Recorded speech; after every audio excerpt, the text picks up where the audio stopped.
Mi nombre es Nina Pacari, antes me habían bautizado con el de María Estela, pero por recuperar la identidad que esté plasmada hasta en el propio nombre, fue una parte de las luchas de la década de los 80 en nuestra juventud. He sido estudiante universitaria de la Universidad Central, obtuve el título de licenciatura en Ciencias Políticas y Sociales, doctora en Jurisprudencia y abogada.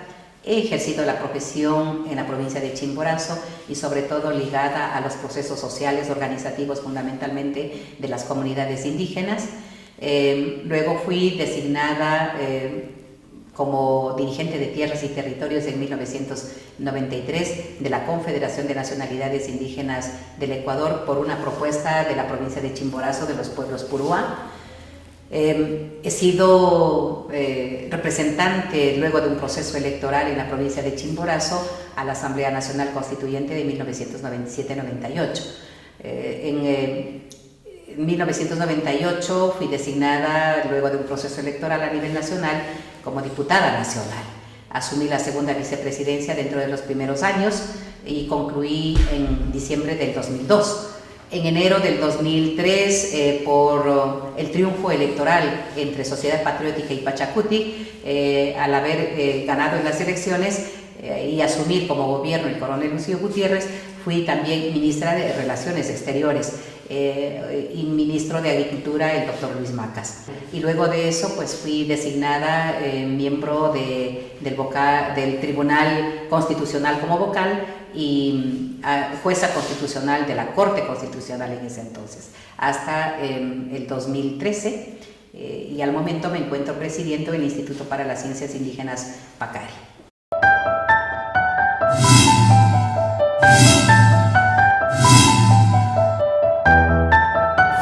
La frase mía de ni un paso atrás, que todavía se pensó en la existencia de una vicepresidenta, tiene que asumir. Y a mí me tocaba. Son poco respetados, tanto por los gobernantes. Elección indirecta que estas tres con la presencia. confederaciones son las que constituyen. Creo que son fundamentalmente sus filosofías de vida.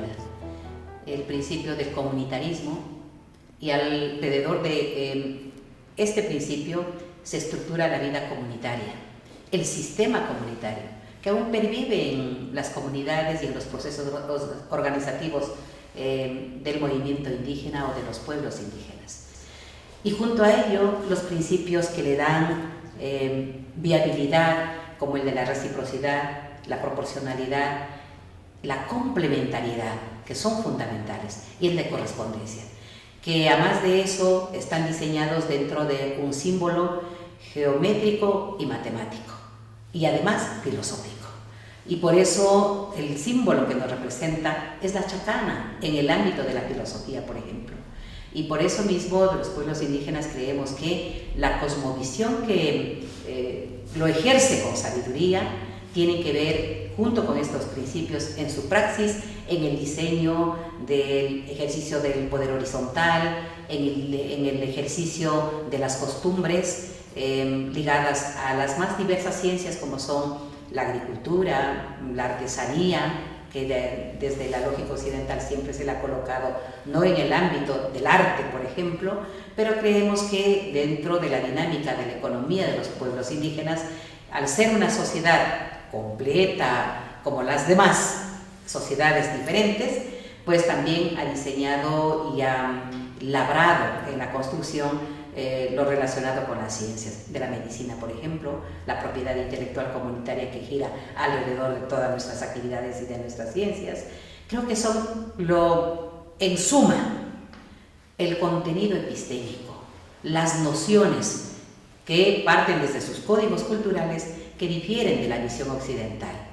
Y creo que el tema no es cómo se coloca el uno sobre el otro, sino que puedan convivir. Y esa es una de las luchas que se plantea desde los pueblos indígenas, porque hay una cultura occidental que mira con supremacía, con hegemonía para imponer, y creemos que al haber culturas con otras nociones epistémicas, efectivamente están dispuestas para el diálogo, la convivencia y efectivamente que esa noción del diálogo pueda ser entendido desde el ámbito epistémico y no solo desde de unos convidados de piedra en los cuales no se les escucha, a los cuales no se les escucha ni se les entiende y efectivamente no se materializa ninguna de las propuestas. Desde esa visión, ¿cómo debemos entender su concepto de paciencia histórica cuando la historia registra la resistencia indígena desde el año mismo de la conquista? Bueno, yo creo que ahí está de por medio una sabiduría ligada a la resistencia, ¿no? Y una resistencia que no es solamente activa de la protesta, sino una resistencia pasiva. El uso y la preservación de los idiomas, de las costumbres, de los trajes, de los lugares sagrados, del manejo territorial, del ejercicio de gobierno comunitario, de la toma de decisiones y hablar, por ejemplo, el lenguaje occidental, diríamos, de una democracia comunitaria. Entonces, cuando eso ha sido práctica cotidiana, efectivamente, pues, por un lado, se consolida la vida comunitaria, pero por otra, en la relación con el Estado, en la relación con la sociedad distinta, ha tenido efectivamente que batallar para que conozcan su realidad o por lo menos aprendan a respetarla, pero lo otro es cómo receptar los códigos del otro para proponer y en esa medida tomar muy en cuenta en que hay paciencia, es cierto, pero una paciencia activa. Hay una resistencia, pero una resistencia activa y pasiva, y que ha habido una sabiduría inmensa de nuestros mayores para que no se conformen en el sitio o se acomoden, sino que siempre se luche por recuperar efectivamente la justicia, lo igualitario, la redistribución, el ejercicio de la democracia real como debe ser, y que para eso se construye con actividad, con activismo, con propuestas, con paradigmas, y que eso también lleva tiempo. Y cierto es, yo creo que en el caso de los pueblos indígenas nos hemos caracterizado por dos elementos. Paciencia, que no es el detenernos, sino paciencia activa, pero también es el de la resistencia con propuestas. Y creo que han sido las paciencia por un lado, pero también por el otro la resistencia, que han sido dos herramientas fundamentales para consolidar lo propio, pero también para presentarnos con una propuesta de cambio para el país y no solo para los pueblos indígenas. ¿Qué nos puede decir de ese? Bueno, para nosotros Fernando Daquilema es uno de nuestros héroes emblemáticos de la época republicana en el gobierno del presidente Gabriel García Moreno. Efectivamente, al tratarse de un gobierno autoritario, represivo, conservador y en el contexto histórico de una sociedad que dominaba el racismo, momentos en los cuales los indígenas no podían ni siquiera salir a las ciudades porque inmediatamente eran retenidos en la ciudad para que limpien las calles, para que trabajen para la gente de la ciudad. Cuando recorrían por las comunidades para cobrar los impuestos, los diezmos, los tributos, efectivamente en reacción a ello lideró Fernando Daquilema y Manuela León el contrarrestar la humillación, el agravio que realizaban, la violación a los derechos y sobre todo también de las mujeres, y efectivamente se dio el gran levantamiento que cubrió casi de la parte regional, es decir, avanzó hasta lo que ahora diríamos la provincia de Bolívar y un poco la provincia de Tungurahua, toda la población que se entendía como Puruá como tal. Y efectivamente uno de los bandos, uno de los ejes estaba liderado por Manuela León, que es el sector o el área que triunfó, no en las otras partes, pero que en su conjunto fue, digamos en este caso, controlado la rebelión o el levantamiento de Fernando de Aquilema. Y como consecuencia de esa lucha digna, altiva, por recuperar los derechos de los pueblos y sobre todo por frenar los abusos y porque se planteaba desde esos tiempos el respeto a los derechos de los pueblos, el respeto a las autoridades de los pueblos como tal, pues fue condenado a morir fusilado. Y fue justamente en el Parque Central, de lo que hoy es el Parque Central, en la parroquia de Villaruquíes, donde fue fusilado Fernando de Aquilema, y bueno, está en nuestras memorias como uno de nuestros héroes. ¿Cómo se define políticamente primero? ¿Cuándo decidió que este era el camino para sus logros personales y para la lucha de los derechos de los indios? No he pensado en términos personales y decir cómo me coloco yo en el manejo del tiempo lineal, decir solo hay que tener éxitos y avances, de ninguna manera. Siempre tuve presente el de caminar junto a los procesos de las organizaciones. Desde la juventud, por ejemplo, nos preocupamos con los jóvenes de mi generación el que podamos ser partícipes desde el mundo urbano en el cual nací y me crié, articulado a un proceso de organización, de sentido comunitario, y desde la juventud habíamos creado, por ejemplo, lo que era el taller cultural Causanacunchi, porque era para consolidar lo propio, e íbamos de la mano con la organización.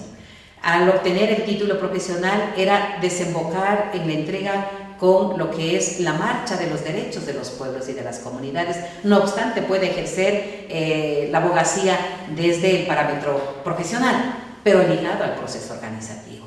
Por lo tanto, no pensé en que a título individual como solo llevo un tiempo lineal de ascender, porque no está eso en nuestra lógica, sino de cómo participar de una decisión y de un caminar colectivo, y por eso los liderazgos en el caso de los pueblos indígenas no surgen solos, no está aislado, sino parte de un proceso. Y por ejemplo, el aporte individual que pueda haber dado, como Nina Pacari, no se entendería si no fuera en el contexto con los pueblos indígenas. Y de ese contexto de los pueblos indígenas no se entendería ese peso de los pueblos indígenas si no hubiesen voces como la de Lucho Macas, Blanca Chancoso, José María Cabascango o Nina Pacari, que desde su aporte personal también contribuyen a ese proceso. Por lo tanto, hay una cuestión individual y colectiva, conjunta, simultánea, y a eso se debe el hecho de haber asumido responsabilidades en los distintos ámbitos que no han sido una voluntad individual, sino una decisión colectiva. Y esa ha sido, por ejemplo, mi característica.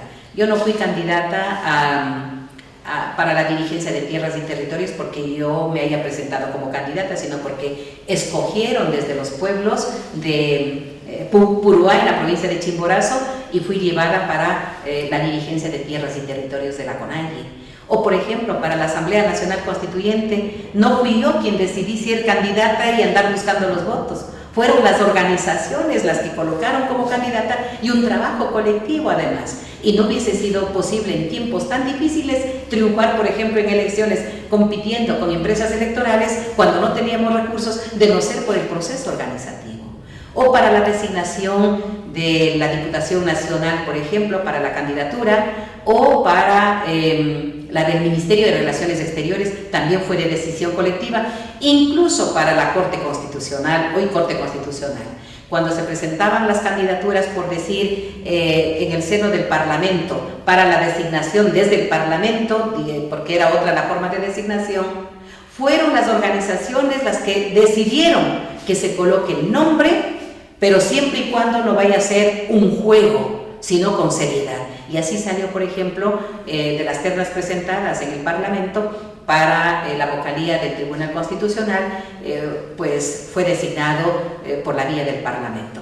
Así es que lo individual y colectivo es lo que ha ido de la mano, y no he soñado a título individual qué nomás hacer. Lo que sí puedo decir que desde los aportes individuales, dentro de los procesos, hemos soñado mucho con paradigmas alineados dentro de nuestra filosofía, y enmarcados dentro del proceso. Y eso también responde ahora a uno de los sueños, materializar un instituto para las ciencias indígenas que pueda contribuir al ejercicio de los derechos por un lado y por otra a un mejor relacionamiento entre lo que tiene que ser las sociedades diversas y estas también con el Estado y los gobiernos. Usted es militante del movimiento Pachacuti, participó en su fundación. ¿Cuáles fueron los principios que guiaron la constitución del movimiento? ¿Qué la identificó con el mismo? Primero hubo un debate a nivel interno de las organizaciones. Siempre hay que recuperar acá el sentido colectivo. En el Congreso, el tercer Congreso de la CONAIE, en 1923, se debatió si participábamos o no en procesos electorales y se decidió participar generando condiciones. Uno, de reformas constitucionales que apuntalen la participación de los pueblos indígenas como tal, que se presentó en el 94 la propuesta, no fue aceptada por el Congreso y lo que aprobaron fue la participación de independientes. Como aquello dispersaba, fue el movimiento indígena a través de la CONAIE que en sus asambleas resolvió que ese cambio constitucional de la participación de independientes lo íbamos a generar desde un movimiento que aglutine y que viabilice principios fundamentales como el de la plurinacionalidad, que lleve adelante principios como el del internacionalismo, principios como el de la solidaridad, principios como el de la transparencia, y se debatieron alrededor de cuáles podrían ser los principios fundamentales que debe recoger el movimiento Pachacuti. Y así es como, de modo colectivo, fuimos parte, al ser al menos en ese tiempo dirigente de tierras y territorios, articulamos las decisiones de la organización y se decidió modificar la Constitución, del resultado de la Constitución ver el mecanismo y frente a la crisis de los partidos políticos dimos lugar al nacimiento del movimiento político como tal, pero un movimiento que incluso por nombre lleve el de unidad plurinacional, porque teníamos como propuesta la construcción del Estado plurinacional, que al momento, pues con la Constitución del 2008, también está reflejada en la Constitución, aunque todavía de modo declarativo, en teoría, y que falta todavía, pues, dar inicios para la construcción de ese Estado plurinacional. Así surgió el movimiento Pachacuti de decisiones colectivas con participaciones de nuestras propias organizaciones y los liderazgos que en ese entonces como autoridades llevamos adelante, entre ellas, pues, por ser también dirigente de tierras y territorios. ¿Podría comentarnos el proceso de organización de las nacionalidades y pueblos indígenas? ¿Cómo surgió la Federación de Indios, el Ecuador y la CONAIE? Bueno, ese es muy larguísimo, pero señalar en resumen que es el proceso de la continuidad histórica de nuestros pueblos. Es decir, no es que surgen recién a partir de los primeros sindicatos de 1926 o que surgen recién por la década de los 1960 o 70 del siglo pasado, donde se configuran las organizaciones Ecuarunari o la Federación Shuar, o desde 1944 con la Federación Ecuatoriana de Indios. No. Responden a los procesos que hemos pedido como Ecuador, por una parte, pero son también de parte de la continuidad histórica de los pueblos y que ha habido pues sus matices de acuerdo a la historia que en su tiempo hemos vivido. Por ejemplo, la Federación Ecuatoriana de Indios, que surge por 1944 y del cual fue parte Mama Dolores Coacuango, por ejemplo, tiene una visión apoyada desde el carácter más sindical, desde la lucha de la tierra y visto como un proletario agrícola, entonces que responde a las características de esos tiempos. O pongamos en el caso de Ecuarunari, surge como el despertar de los pueblos indígenas del Ecuador, pero que en la medida en que se van dando los procesos de reencuentro y de fortalecimiento de las distintas nacionalidades indígenas en el Ecuador, se consolida para la década de los 80 como la Confederación de la Nacionalidad Quichua. Y por eso es que, al haber 14 nacionalidades indígenas, da lugar primero a una coordinadora de nacionalidades que era CONACNI, que además de eso, en ese proceso lideraba entre, por ejemplo, los dirigentes Miguel Tancamash, por decir, desde la Amazonía, entre nuestras autoridades ancestrales, o la compañera Blanca Chancoso, líder y que incluso era entre los primeros coordinadores de esta instancia organizativa, pero que surge con una dinámica distinta, no solo desde la visión clasista de las izquierdas como aporte, sino desde lo propio, desde la continuidad histórica como pueblos y nacionalidades, y que se convierte en una lucha orgánica, en una perspectiva orgánica, y que no tampoco caiga en lo meramente étnico, sino que esté de por medio el sentido global que hasta hoy se mantienen, las diferencias o luchas de clases, que aunque se quiera negar, todavía la tenemos, pero también desde el punto de vista de continuidad histórica de los pueblos. Y es así como ya surge la Confederación de Nacionalidades Indígenas del Ecuador, cuestionando el modelo de Estado y cuestionando el modelo de economía. Y por eso se plantea un proyecto político para el país, que es desde la construcción del Estado plurinacional, que al momento pues está siendo vaciado, está siendo distorsionado, y por lo mismo el movimiento tiene que retomar las riendas para señalar cuáles fueron las ideas, los puntos de vista de lo que tiene que entenderse y construirse por un Estado plurinacional. ¿Cuál es la estructura organizativa del movimiento indígena para que los jóvenes que le vayan a escuchar tengan una idea? Dos elementos centrales: territorialidad e identidad. Por lo tanto, no es una suma de voluntades individuales, espontáneas de un grupo de personas que se reúnen para ser parte de un club o parte de una asociación agrícola. No, es desde el punto de vista territorial y desde el punto de vista identitario. A eso se le entiende, por ejemplo, al momento, en el caso de la Confederación de la Nacionalidad Quichua, son 18 pueblos que los hemos asumido vía un proceso de reconstitución, y por lo tanto nuestro proceso de organización responde a ámbitos territoriales y ámbitos identitarios, y no es de un grupo o de dos grupos, de 4 personas, de 12 personas, de 50 personas, es decir, están elementos tan centrales como la historia, la continuidad histórica, el territorio, la identidad y su cosmovisión, frente a lo que podría ser desde la lógica occidental una suma de voluntades individuales espontáneas por un bien común. Entonces, son procesos distintos, y eso es lo que hay que entender. Muchas veces se cree y se minimiza al movimiento indígena diciendo, son 4 personas o son 4 emplumados, 4 emponchados. Y yo creo que hay un irrespeto y un racismo de por medio, y cuando el proceso de los pueblos responde desde el ámbito territorial, desde el ámbito identitario, y por eso pues al momento, desde la reforma de 1998, que reconoció los derechos colectivos de los pueblos indígenas, emprendió Ecuarunari en una campaña y en un trabajo de reconstitución de identidad y de territorio. Y ahora pues nosotros nos identificamos como pueblos Otavalo, como pueblos Salasaca, Chibuleo, Panzaleo, y ese ha sido un proceso sumamente interesante. Y ese es el proceso de la Confederación de Nacionalidades Indígenas, afincada en territorio y afincada en identidad. La lucha por los derechos colectivos fue larga, sin embargo, la década de 1990 se considera como la década ganada por el movimiento indígena frente a la pérdida de esa década en la economía. ¿Nos puede comentar ese proceso? Efectivamente, para los estados, los gobiernos, y también, con todo respeto, señalar para la lógica occidental, se trataba de una década perdida por la crisis económica, porque los puntos de crecimiento no estaban como los que se habían previsto, en fin. Por la crisis de representación política, pero desde los pueblos indígenas la década de los 80 era la consolidación de lo propio, pero proyectando lo global, hacia lo global.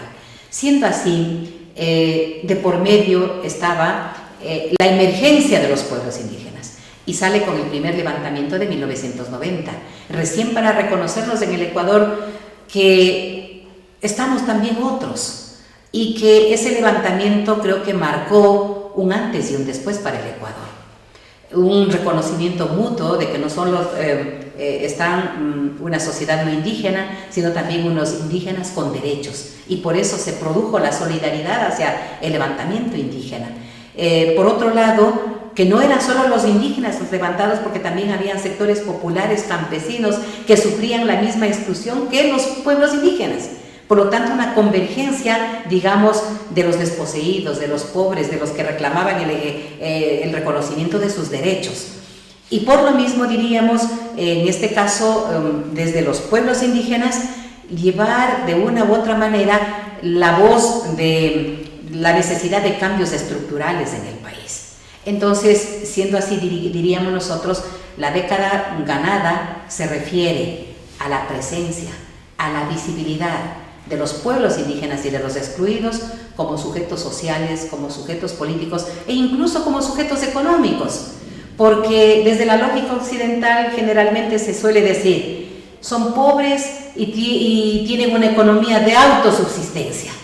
Y cuando por la década de los 90 hicimos un diagnóstico desde los propios pueblos, resulta que, por ejemplo, en el caso de Cotopaxi, en ese entonces el 74% de la producción agrícola estaba dada por las comunidades indígenas. Es cierta economía de subsistencia, economía comunitaria, lo que puedan llamarle desde la lógica occidental, pero da la dinámica de la autonomía para los pueblos.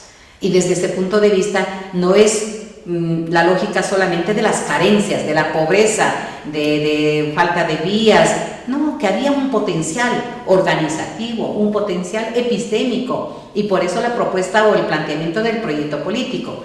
Entonces, ese conjunto de riquezas, de potencialidades, es lo que nos colocaba en la visibilidad como emergencia, o como pueblos emergentes, que es lo que suelen denominar los sociólogos y en la rama de las ciencias sociales, pero para los pueblos indígenas la visibilidad, el de decir aquí estamos luego de 500 años, y no con propuestas solo para nosotros, sino para los países, es efectivamente una década ganada para los pueblos indígenas. Y yo creo que el cuestionar el modelo de Estado, el modelo de economía, se ha tornado no solo un paradigma futuro, sino una constante hasta el momento, ya no solo para los pueblos indígenas, sino para todas las sociedades. Y en ese aporte, pues, fundamental, lo colocó en la década de los 90 por los pueblos indígenas, y a eso se debe, pues, que efectivamente fue una década ganada. La Iglesia, para bien o para mal, de los pueblos indígenas ha estado presente a través de la historia. En un principio como otro verdugo más, y luego en ciertos periodos como Monseñor Proaño, cercanos a los pueblos indígenas. ¿Cómo nos puede explicar la relación pueblos indígenas y Iglesia? Yo creo que ahí hay que diferenciar claramente lo que es la estructura de la Iglesia. La estructura jerárquica de la Iglesia pues sigue siendo la misma y de dominar vía feligreses, y eso no ha cambiado. Pero dentro de la estructura de la Iglesia ha habido una corriente en sus tiempos, ahora con debilidad, de lo que se llamaba la teología de la liberación. Y a esa línea responde Monseñor Arnulfo Romero, hoy beatificado, y también responde Monseñor Leonidas Proaño, que es la lucha junto al prójimo, y que señalaban en su tiempo la Iglesia, una iglesia de los pobres tiene que ser una iglesia pobre, no una iglesia adinerada, y no una estructura que responda a la hegemonía y al dominio, sino que pueda ir de la mano con los pueblos. Y yo creo que en esa línea ha habido, yo diría, constantes de acercamientos o de alejamientos. Ha habido de pronto digamos, sincretismos, porque es parte de todo un proceso que responde ya a más de 500 años, pero que me parece que el hecho de haber enarbolado también el ecumenismo desde la propia Iglesia o las estructuras, como que ha dado lugar como para el reconocimiento de varias expresiones de religiosidad por una parte, y en ellas que pueda también haber respeto a la espiritualidad de los pueblos indígenas, y que en momentos determinados, por ejemplo en el levantamiento indígena de la década de los 90, tuvimos que acudir a la iglesia para que intermedie ante los diálogos, por ejemplo, con el gobierno. Y la iglesia mediaba, y una de las personas que nosotros veíamos que podía contribuir en esto era Monseñor Corral, por ejemplo, Monseñor Víctor Corral. Y no por ello es toda la estructura de la iglesia, sino una corriente, una línea. Y esa pues está hasta el momento, con debilidades o no, y yo creo que en el caso de los pueblos indígenas, dada la historia colonial y de vida republicana, tenemos también un ir y venir de aportes que en el ámbito de lo positivo ha sido apropiado por los pueblos indígenas, y ha habido también respuestas en las que parte de la cultura nuestra constituye hoy una parte de la sociedad no indígena, y que son, yo diría, los elementos que pueden contribuir para una relación de interculturalidad, ¿no? Entonces, la relación con la iglesia ha sido tensas, ha habido acercamientos de una corriente, pero yo creo que ahora en el mundo de toda esta diversidad, de amplitud, de los avances tecnológicos, pues se manejan en el marco del respeto y del reconocimiento de las espiritualidades también que tenemos los pueblos indígenas. Y no, para nosotros el tema central en la lucha no es la fricción con las religiones, sino el hecho desde la perspectiva de los pueblos, cómo vamos enmarcándonos con los derechos. ¿Cómo plantea el buen vivir el movimiento indígena? ¿Cuál es la participación en el mismo de otros sectores? Aunque usted repetitivamente le ha dicho que no es un solo proyecto, es también para los mestizos como nosotros, por ejemplo. ¿Y cuál es la participación en el mismo de otros sectores de la sociedad no indígenas como los mestizos, afroecuatorianos, montubios? En el tema del summa causa, y me estaría señalando entonces. Bueno, yo creo que primero lo del summa causa tiene que ver con el buen vivir, en la traducción literal que lo han hecho, pero va más allá de eso. Summa causa no es solo buen vivir, el summa causa tiene que ver con la estructura comunitaria, con un sistema de vida, y tiene que ver con principios fundamentales de convivencia comunitaria. Entonces, para los pueblos indígenas se convierte en un paradigma y no en un eslogan de campaña o en un eslogan de manipulación, porque ahora de pronto se puede, y así lo han dicho, tener las carreteras que tenemos es por la summa causa, y ahí se pierde todo. No es por ahí. Tiene que ver con el sistema de economía, el sistema de vida que llevemos adelante. Por ejemplo, si apuntalamos nosotros a un mundo del consumismo, no es ese el summa causa, sino de qué manera todos podamos gozar de la igualdad, de la equidad, de un sistema de economía más común y abierta, y que en esa medida se produzca y que en ese momento es cuando se produce lo del summa causa. Caso contrario no. Cuando hay, por ejemplo, una armonía con la naturaleza, y que no a pretexto de desarrollo pues se explote el petróleo, se explote la minería, y lo que da es beneficio a unas empresas transnacionales, y que en eso no gana ni siquiera el mismo Estado. Entonces con el summa causa, y lo que nos estamos planteando es la ruptura de un modelo económico neoliberal y capitalista. Si es que a eso no apuntala, no hay summa causa, no es summa causa. Entonces el summa causa, como señalaba, es para la convivencia más equitativa, en la que no solamente se toma en cuenta para los pueblos indígenas, sino para una sociedad ecuatoriana que es diversa, y para una sociedad universal también, porque no es solo para el Ecuador.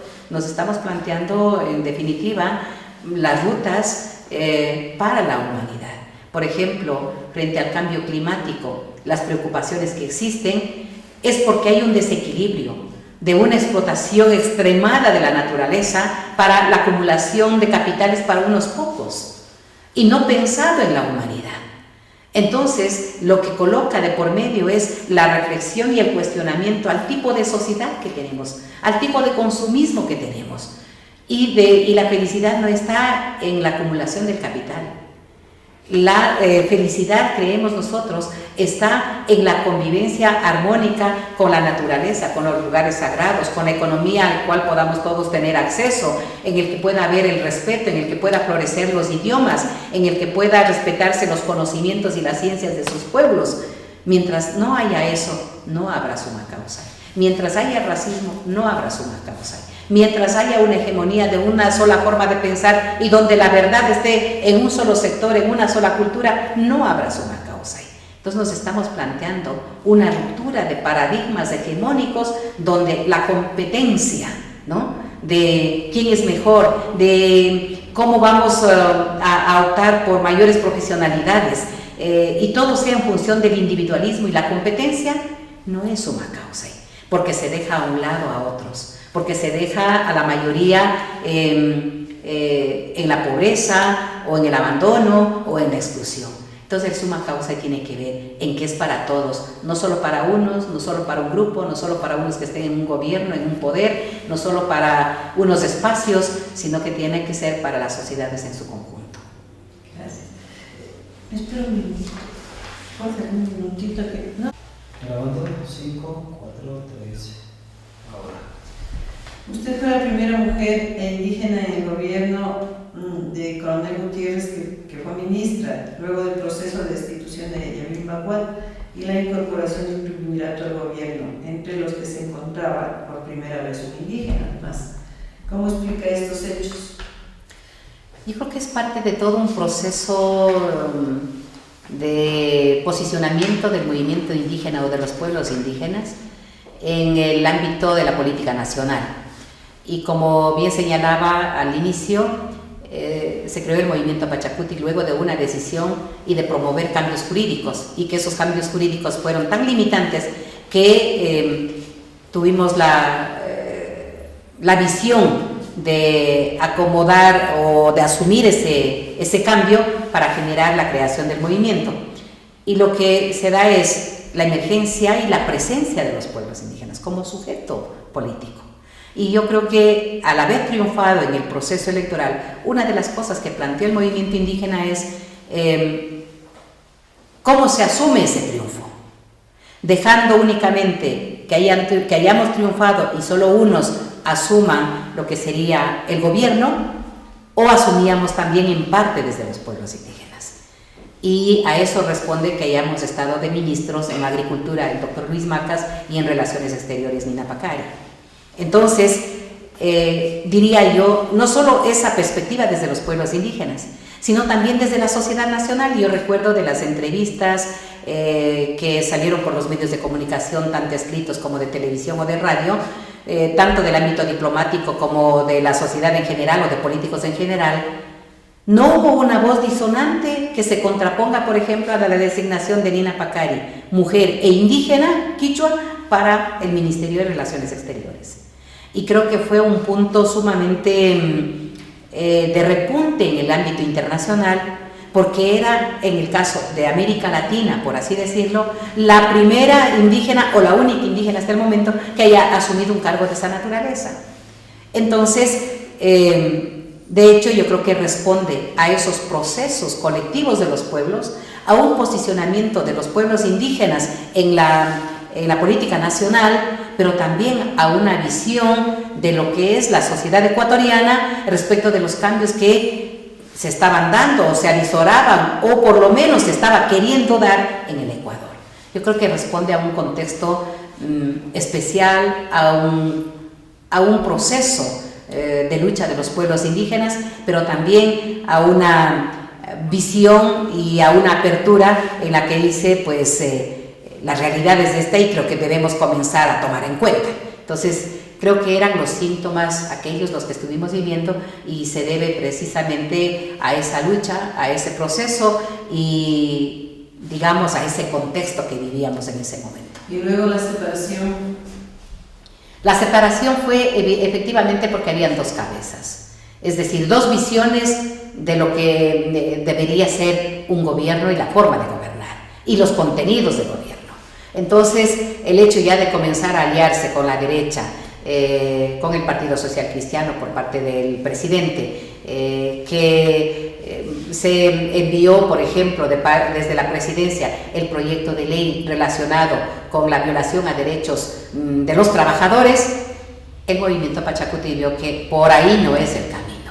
Y frente a las tensiones que tuvimos a lo largo de los 6 meses, 20 días, y frente a la amenaza que el presidente señaló en ese entonces, mientras Pachacuti no vote en el Parlamento el proyecto de ley en contra de los trabajadores, se van los ministros, que era un absurdo. Nosotros habíamos decidido ya en nuestras reuniones mensuales de que la cuestión no iba bien, que había un punto de tensión, que había confrontación respecto de las lógicas y contenidos de gobierno. Finalmente se decidió en que era el momento de la ruptura.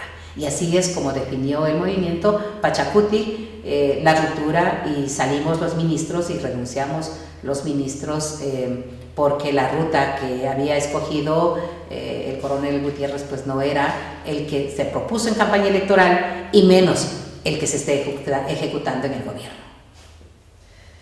El movimiento indígena también ha tenido un desarrollo y organización continental y mundial. ¿Nos podría explicar este hecho y las alianzas continentales? Sin duda, como señalaba, los pueblos indígenas no estamos solo en el Ecuador, estamos en América, en Abya Yala, y tenemos situaciones similares, historias similares, nos dispersaron, pero siempre hemos tenido también procesos a lo largo de nuestra continuidad histórica de encuentros regionales, continentales, y sobre todo la filosofía común de los pueblos. Podemos estar hablando desde los pueblos mapuche de Chile con los pueblos piel roja de los Estados Unidos, pero la filosofía de los pueblos indígenas ligado a la naturaleza, ligado al comunitarismo, al poder horizontal, son similares. Tenemos una filosofía común. Por eso es que el discurso, en el caso del Ecuador, desde los pueblos indígenas, puede estar tan similar como en Guatemala, como en Bolivia, como en el Perú, como en Colombia. Y no necesariamente no ha sido a ver que solo salga como producto de las cumbres, sino como parte de la continuidad histórica y la memoria que la tenemos en nuestros pueblos, y por lo tanto en los espacios y en los territorios donde nos encontrábamos hemos luchado por esos cambios, ¿no? Pero que también se ha mantenido, porque no es reciente, se ha mantenido a lo largo de la historia nexos de coordinación, nexos de comunicación, y que en unos momentos se han hecho más visibles. Por ejemplo, en la época de los 80, el espacio del CISA, que era la Coordinadora Internacional Sudamericana de Pueblos Indígenas, ¿no? Fue importante en su momento. O lo que ahora podemos decir a nivel regional tenemos la COICA, que tiene que ver con la organización de indígenas de la región amazónica. O tenemos a nivel de la región andina, la CONAN, por decirlo, ¿no?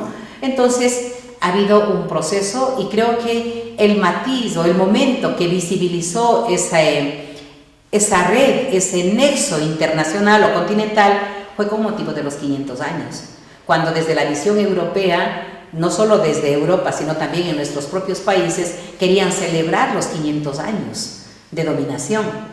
Y frente a eso reaccionó a nivel continental, todos los pueblos indígenas reaccionaron para oponernos a una celebración y plantear la resistencia indígena y popular, no solamente indígena, porque también los procesos históricos de nuestros países se han modificado, están latentes como la presencia de los pueblos indígenas, pero también hay sectores populares, campesinos que de raíces indígenas o no, u otros que se identifican como tal o no, pero que no podríamos nosotros permitir que se celebre un genocidio, que se celebre a pretexto de que han descubierto América, que no la han descubierto, pues que se celebre sobre los millones de seres humanos, de indígenas que se hayan acabado en las Américas. Entonces, eso motivó para que nos preparásemos en la década de los 80 los enlaces intercontinentales por un lado e internacionales por otro.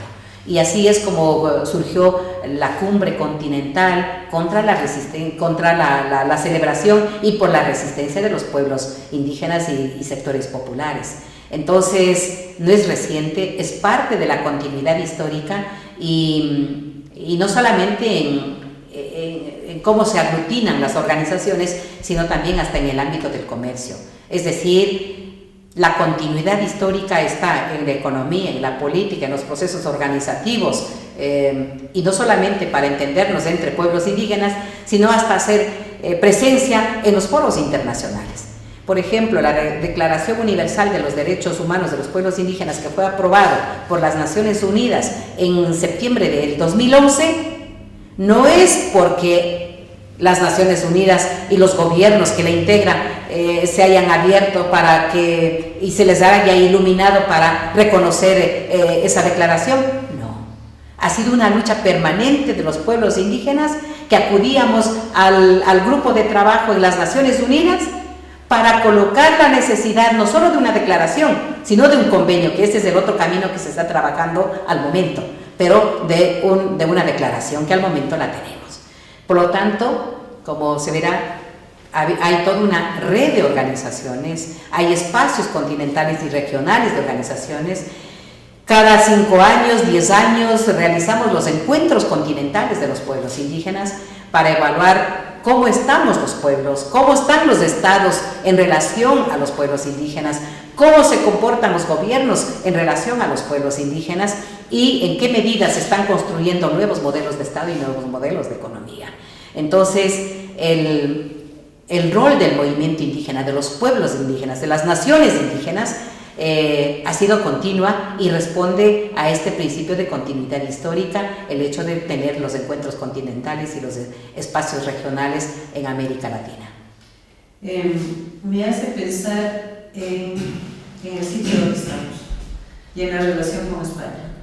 ¿Qué ha tenido que pasar para que, por ejemplo, este sueño de los pueblos indígenas, que ahora entiendo es suyo, pero es de todo un colectivo, tenga la ayuda de España? ¿Cuál es la relación ahora en general de los pueblos con sus antiguos conquistadores? Bueno, primero que no conquistaron nada, no nos han conquistado. Lo que sí hicieron es colonizar, pero no es a título de personas nomás, sino de sistema y de estructura, ¿no? Entonces, también hay que tener claro, porque lo más fácil puede ser atacar el origen, ¿no? Y no el sistema. Entonces yo creo que el tema es el sistema como tal. Ahora bien, nosotros cuando nos hemos planteado para la serie de proyectos relacionados con los pueblos indígenas, lo hemos planteado a los estados, a los organismos no gubernamentales o gubernamentales, y en este caso no es que tenga relación con el sistema o con el gobierno, sino dependiendo, en este caso concreto, la cooperación ha sido desde el gobierno del Principado de Asturias, que tiene una política de apertura para también materializar lo del convenio 169 de la OIT, y es en ese marco que se planteó el proyecto para los pueblos indígenas ligado a las ciencias y se dio la cooperación. Por lo tanto, responde a una relación puntual, no en relación a una estructura ni en relación a un gobierno global, ¿no? Entonces, para tener claro, porque si no, pues vamos a terminar creyendo que con esto pues se está subsanando, y no es así. Pero se ha puntualizado los derechos de los pueblos indígenas, la deuda histórica que está de por medio, no solamente con Europa en relación a nuestros países en América Latina, sino a nuestros propios estados y a nuestros propios gobiernos al interior de cada uno de los países. En Ecuador está en deuda con los pueblos indígenas. Y este gobierno aún más cuando se ha retrocedido en el ejercicio de derechos, cuando se está acabando con la educación intercultural bilingüe, por ejemplo. Y uno de los temas para la movilización que han convocado es precisamente recuperar la educación bilingüe y que no se cierren las escuelas comunitarias. Entonces, mire, es un tema de estructura, pero en eso pues hay que seguir batallando y proponiendo, y la dinámica de las sociedades nos convocan y nos llevan a ello. ¿Cuál ha sido el papel de la mujer indígena en estos procesos políticos en el Ecuador y en el mundo? de mucha participación, aunque a veces no visibilizada a la hora de conducción en nuestras propias organizaciones, que es una de las cuestiones que planteamos como autocrítica, ¿no? Pero que ya en el desempeño, en el rol, en la tarea, pues hay una presencia de la mujer, no solo como mujer, hay la presencia de la familia. Y no solamente a la hora de decidir en una comunidad, sino a la hora también de accionar en un hecho, ¿no? Recordando el levantamiento de 1990 o la serie de levantamientos que tuvimos en la década de los 90, la participación no era solo de los hombres, no era solo de las mujeres, era de los niños, de los jóvenes, es decir, de la comunidad del Ayllu, del Hatun Ayllu. Entonces, en eso también nos diferenciamos a la hora de un paro desde la lógica occidental o de una huelga desde la lógica también de una cultura distinta. En el caso de un levantamiento indígena o de un trabajo indígena o de una minga, que es un trabajo comunitario, estamos las mujeres. Y lo que sí reclamamos o vamos luchando al momento es para que se haga más visible la presencia de la mujer en la conducción de la organización. Y al momento pues estamos trabajando, por ejemplo, para la Organización Nacional de las Mujeres, que formamos parte del Ecuarunari, de parte de la Confederación de la Nacionalidad Quichua, porque hay que retomar los principios, por ejemplo, de la complementariedad y el principio del Ayllu, que implica que solamente en la medida en que fortalezcamos esos dos principios, pues tendremos para la lógica occidental sería una representación paritaria de hombres y mujeres, pero nosotros tendríamos no solamente de hombres y mujeres paritarios, sino también generacional, porque ese es el contexto al que nos induce o nos conduce la aplicación del principio del Ayllu. Así que la presencia de la mujer, el trabajo de la mujer, el aporte de la mujer ha sido sumamente fundamental y, digamos, en este caso, de la familia. Es lo histórico, ¿no? Si recordamos a todo esto. Desde su punto de vista, ¿cuál ha sido la historia política de nuestro país, ya que tiene tal capacidad de síntesis? Yo creo que, bueno, estamos atrapados desde las épocas coloniales en que las asimetrías siguen siendo concentradas para el que más tiene por parte de un grupo minoritario, y si miramos en el ámbito internacional como transnacionales, en las cuales hasta los estados se ven atrapados también o subsumidos como tal. Y yo diría que vivimos la potencia de una estructura asimétrica que no solo afecta a los pueblos indígenas, sino a la propia cultura desde donde surge la estructura o el sistema de asimetrías. Entonces, visto así, diríamos, nos convoca a indígenas y no indígenas a luchar por una sociedad mucho más justa, por modelos de democracias que puedan ser incluyentes, por niveles de participación que no queden vaciados a una simple invitación supuestamente para un cruce de palabras, sino para que las nociones que estén de por medio, las propuestas que estén de por medio puedan ser valoradas y encontrar puntos comunes que confluyan para que puedan ser pues dinamizadas, asumidas por toda la sociedad. Entonces yo veo que todavía el tema estructural es un problema de fondo, que no es solamente una cuestión de pueblos indígenas que quieran cambiar esa estructura, sino también desde el propio mundo occidental no indígena, que es necesario cambiar porque es un sistema de asimetrías, de desigualdades, y que si bien se propusieron los gobiernos del mundo los objetivos del milenio para que en el 2015 se reduzca la pobreza, Naciones Unidas en sus informes está señalando que efectivamente ha habido mayor crecimiento económico, pero que hay mayor pobreza. No se ha erradicado, no se ha disminuido, sino que hay mayor pobreza, de la mano con un mayor crecimiento económico. Entonces la pregunta es, ¿dónde está ese crecimiento económico? Sigue en las mismas manos de siempre. Por lo tanto, yo creo que nos convoca a que indígenas, no indígenas, que tenemos una visión de luchar por una vida más justa, más igualitaria, pues podamos hacerlo desde los espacios en los cuales nos encontremos. El concepto de democracia, ¿cómo se puede entender? Ya veo que son asimetría, lo simétrico, lo comunitario. La palabra democracia, ¿qué significado tendría? ¿Cómo definiría la palabra democracia? En la lógica occidental, democracia y lo que nos enseñaban en los ámbitos universitarios es el gobierno del pueblo, para el pueblo y desde el pueblo y con el pueblo. Pero siempre visto desde una hegemonía vertical.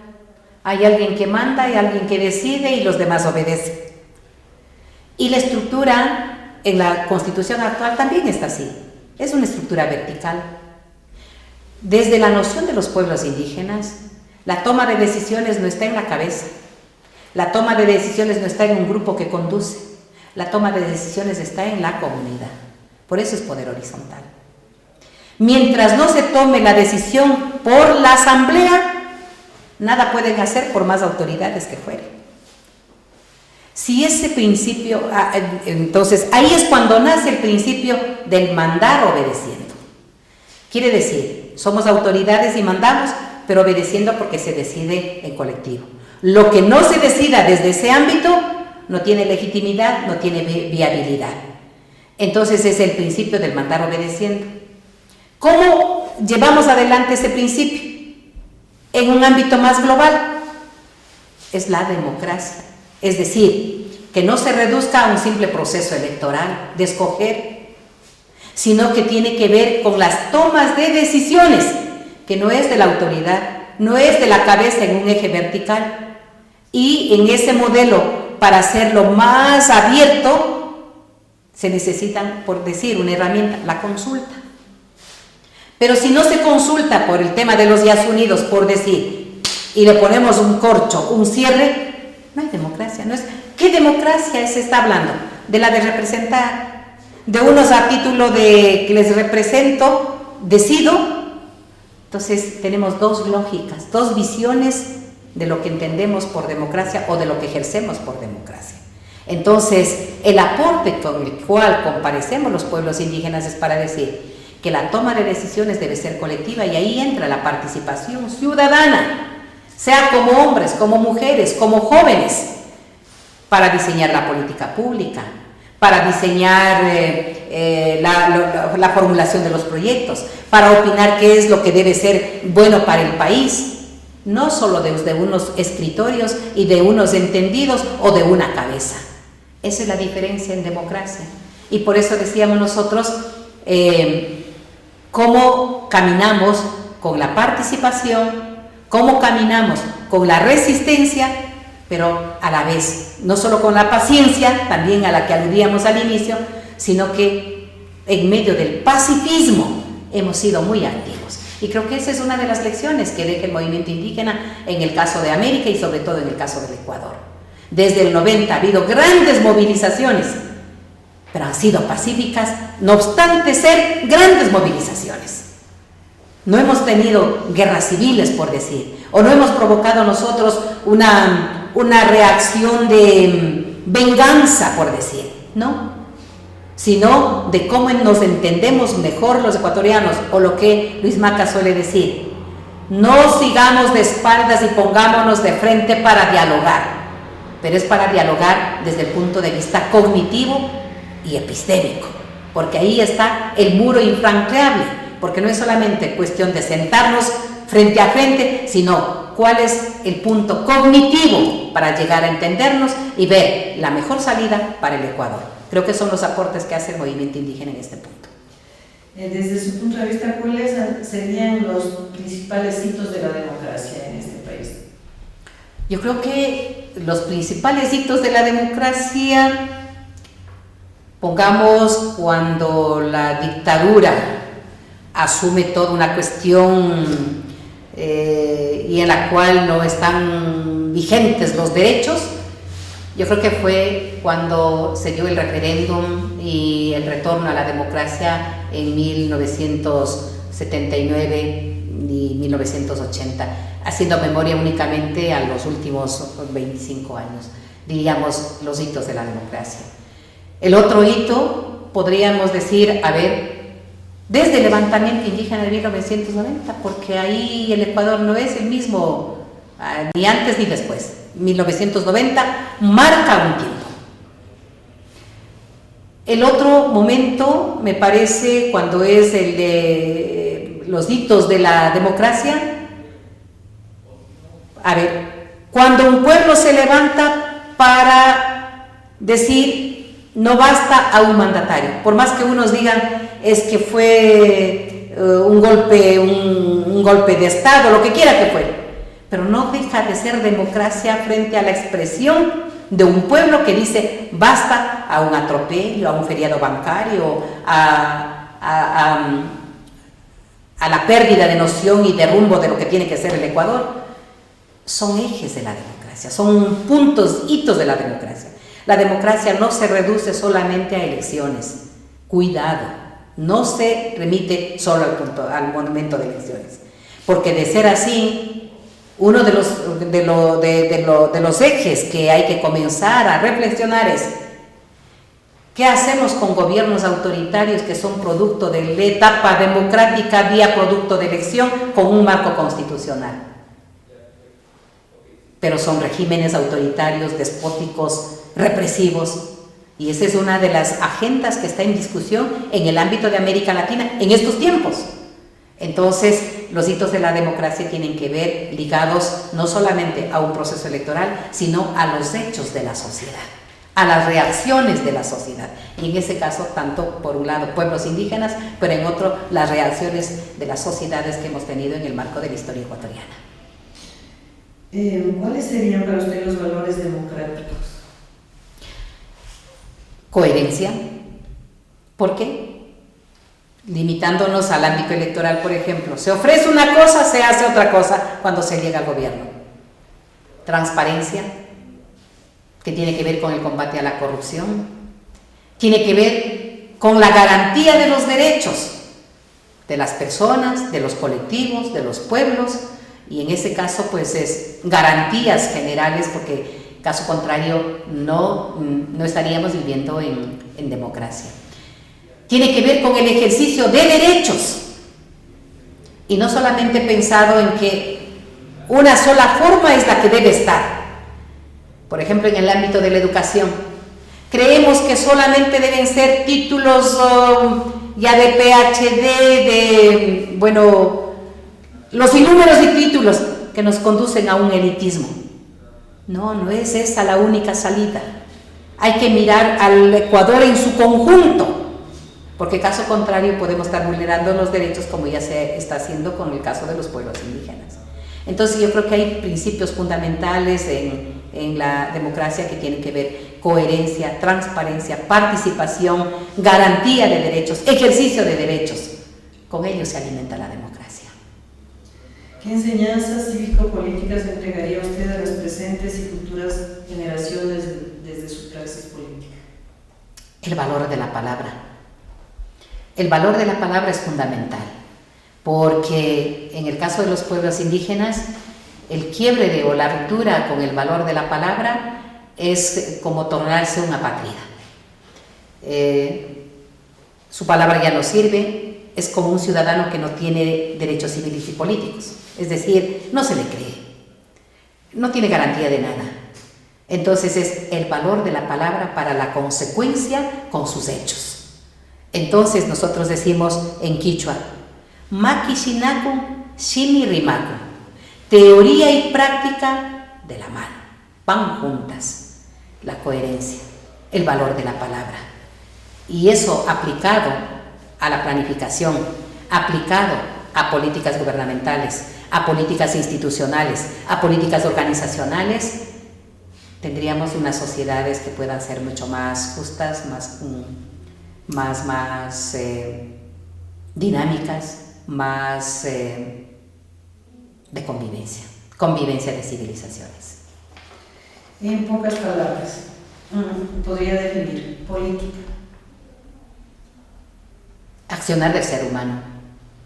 Democracia. Toma de decisiones conjuntas. ciudadanía, Vivir para actuar y reclamar. participación, Ejercer la palabra. movimientos sociales, Convivencia. fuerzas armadas, Tienen que cambiar. América Latina, Todavía un paradigma. Ecuador. En bemoles.